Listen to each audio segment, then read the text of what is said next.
ফেব্রুয়ারি মাসে রেকর্ড পরিমাণ প্রবাসী আয় বা রেমিটেন্স এসেছে দেশে। এর আগে বাংলাদেশের ইতিহাসে ফেব্রুয়ারিতে এত পরিমাণ রেমিটেন্স আসেনি। ব্যাংকিং চ্যানেলে 252 কোটি 80 লাখ মার্কিন ডলারের রেমিটেন্স এসেছে ফেব্রুয়ারিতে, যা দেশীয় মুদ্রায় 31,094 কোটি টাকা। সে হিসেবে দৈনিক গড়ে 9 কোটি ডলার বা 1,110 কোটি টাকা রেমিটেন্স এসেছে।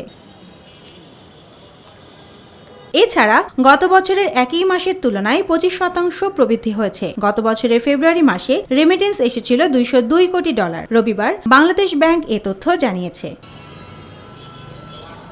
বাংলাদেশ ব্যাংকের তথ্য বলছে, চলতি 2024-25 অর্থ বছরের জুলাই থেকে ফেব্রুয়ারি পর্যন্ত 8 মাসে দেশে রেমিটেন্স এসেছে 1,849 কোটি মার্কিন ডলার, যা আগের অর্থ বছরের তুলনায় 23.80% বেশি। আগের অর্থ বছরের একই সময়ে 1,493 কোটি 50 লাখ মার্কিন ডলার রেমিটেন্স এসেছিল। বাংলাদেশ ব্যাংকের তথ্যানুযায়ী চলতি 2024-25 অর্থ বছরের জুলাইয়ে দেশে রেমিটেন্স এসেছে 191 কোটি 37 লাখ 70 হাজার ডলার। তার পরের মাস আগস্টে আসে 222 কোটি 13 লাখ 20 হাজার ডলার, সেপ্টেম্বরে 240 কোটি 41 লাখ ডলার, অক্টোবরে 239 কোটি 50 লাখ ডলার, নভেম্বর মাসে 220 কোটি ডলার, ডিসেম্বরে 264 কোটি ডলার, জানুয়ারিতে 219 কোটি ডলার এবং ফেব্রুয়ারিতে 252 কোটি 80 লাখ ডলার রেমিটেন্স এসেছে।